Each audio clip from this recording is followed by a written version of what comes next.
और जब तक वो कुछ नहीं बोलेगा, जब तक आपका समय पूरा नहीं होता, और जैसे ही समय पूरा हुआ पूरी फाइल खुल जाएगी। तो आप वहां ये तो नहीं कह सकते हो कि मैंने नहीं मारा, मैंने नाक नहीं काटी हूं, तो सामने होगा और तुम भी सामने होगे और चाकू चलाते होगे, तुम वहां बंदूक चलाते होगे, लाठी चलाते होगे, तुम चोरी करते होगे, तुम डकैती डालते होगे, सब वहां पूरा का पूरा वो वहां तस्वीर है। तो आप क्या इनकार कर सकोगे? ये बदले देने पड़ेंगे। जब आपको ये अदले और बदले, तुमको दान के, पुण्य के, किसी की सेवा करने के, सम्मान करने के, तुम आदर करोगे, तुम पानी पिलाओगे, खाना खिलाओगे, दवा दे दोगे और किसी मरीज बीमार की सेवा करोगे, ये सब वहां छप जाएगा। तो ये अदला और बदला। फिर वो तुमको मारेगा, फिर तुमको खिलाएगा, तुम्हारी इज्जत करेगा, तुम्हारी बेइज्जती करेगा, तुम्हारा मतलब यह है कि चोरी करेगा और तुम्हारी रक्षा करेगा। जो जिसके साथ जो काम करेगा उसको बदला देगा। इस अदले बदले से कोई चूक नहीं सकता। जब कृष्ण भगवान 56 करोड़ यदुवंशियों को समाप्त कर दिया, पलक के मारते में खून की नदी बह गई, तो जब जाने लगे प्रभात पाटल नदी के किनारे कि अब हम अंतर ध्यान हो जाएंगे, चले जाएंगे अपने गोलोक को, उसी समय एक बहेलिये ने उधर देखा तो उनके पैर में पद्म था। उसने सोचा कि हिरन पानी पी रहा, तो फौरन निशाना लगा करके उसमें मार दिया और उस बहेलिये को मालूम हो गया कि लग गया। वो फौरन दौड़ करके आया तो देखा कि वहां कृष्ण भगवान बैठ करा रहे हैं, बड़ी पीड़ा हो रही। तो उसने कहा, अरे भगवान ये क्या हो गया?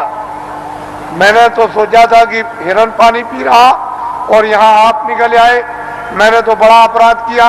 कह लगे, भाई तुमने कुछ नहीं किया, मैंने रामा अवतार में पेड़ की ओट में होकर के हमने बाली को मारा था और बाली बहेलिया बना।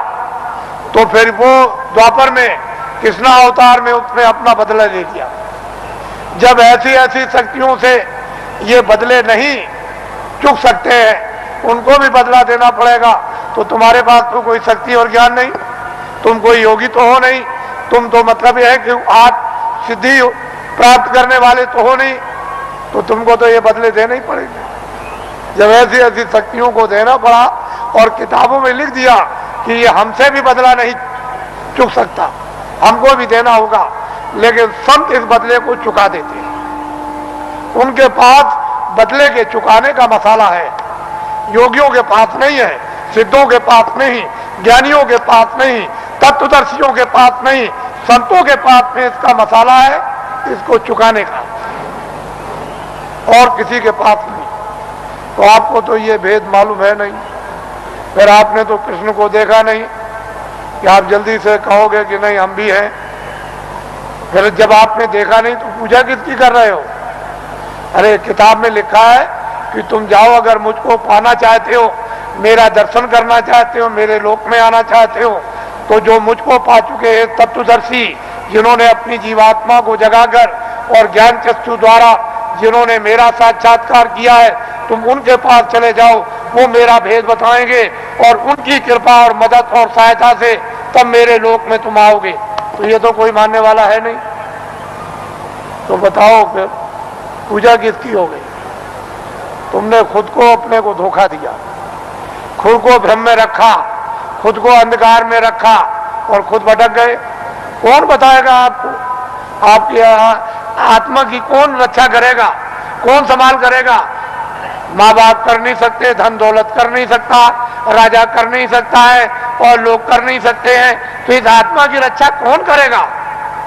जो किताबों में लिखा हो आपकी समझ में आता नहीं। आप तो किसी महात्मा महान आत्मा को खोजते नहीं हो, और आपके पास भी चला जाए तो आप उसको पहचानते नहीं। इसलिए ये दिन ऐसे बुरे आए कि महान आत्माओं की बड़ी अवहेलना हुई, बड़ा तिरस्कार हुआ, बड़ी गाली गलौज, बड़ा उनका अपमान हुआ, बड़े शब्द भद्दे शब्दों से प्रयोग किया गया, लेकिन हमारा देश तो ऋषि मुनियों का, साधु संतों योगियों का देश है। फिर पीछे आपको अपनी जबान गंदी करोगे, मैली करोगे, पीछे पश्चाताप करना होगा। इसलिए सोच समझ के शब्द निकालो। तुम सब कुछ करते हो दुनिया में, लेकिन संतों महात्माओं के प्रति संभाल कर शब्द निकालो, ऐसे नहीं। तो इसलिए वो मनुष्य है जो अपनी जबान को संभाल करके रखते हैं और धीरज रखकर विवेक से काम लेते हैं, बुद्धि का उपयोग करते हैं। लेकिन बुद्धि ही नष्ट हो गई हो और बुद्धि पर पागलपन का असर आ गया हो, जहर फैल गया हो, तो बुद्धि बेचारी क्या करेगी? वो क्या समझेगी? भूत का, भविष्य का, वर्तमान का, योगियों का, महात्माओं का, आत्माओं का, ज्ञान का, विज्ञान का, उसकी समझ में क्या आएगा? तो इसलिए समुद्र भरा है आपके मनुष्य मंदिर में और महात्मा ये सब कर्मों को चुका